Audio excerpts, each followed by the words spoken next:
கிறிஸ்துவுக்குள் பிரியமான சகோதர சகோதரிகளே, உங்கள் அனைவரையும் தினமொரு முத்துக்கள் நிகழ்ச்சியில் சந்திப்பதில் மிகுந்த மகிழ்ச்சி அடைகிறேன். கடவுளின் கிருபையால் நிலை நிற்கிறோம். ரோமையர் 3ஆம் அதிகாரம் 24ஆம் வசனம்.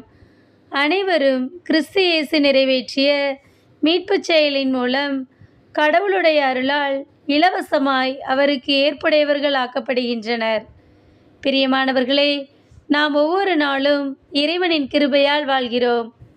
வானதூதர் மரியாளுக்கு தோன்றி, அருள்மிக பெற்றவரே வாழ்க, ஆண்டவர் உம்மோடு இருக்கிறார் என்று வாழ்த்தினார்.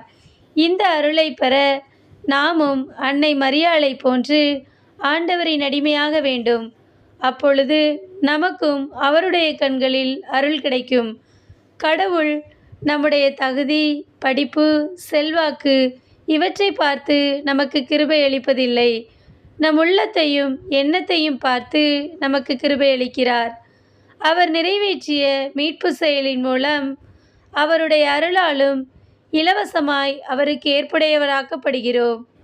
இலவசமாய் கிடைத்தது தானே என்று அலட்சியம் செய்யாமல் இறைவனுக்கு பயந்து அவரின் கட்டளைகளை காத்து நடப்போம். கிருபையை பெற்ற நாம் பாவத்தில் நிலை நிற்கலாமா? நாம் ஒவ்வொருவரும் கடவுளின் மாறாத அருளில் நிலைத்து வெற்றி வாகை சூடுவோம்.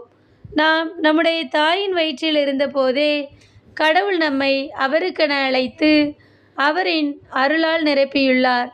அவரின் அருளை பெற்று அவரோடு இணைந்து அவரோடு உயிர்த்தெழவும் விண்ணுலகில் அவரோடு அமரவும் நம்மை ஒப்பு கொடுத்து அவரையே பற்றி கொள்வோம்.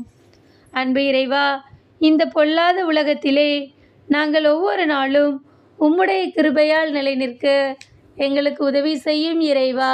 ஆமேன்.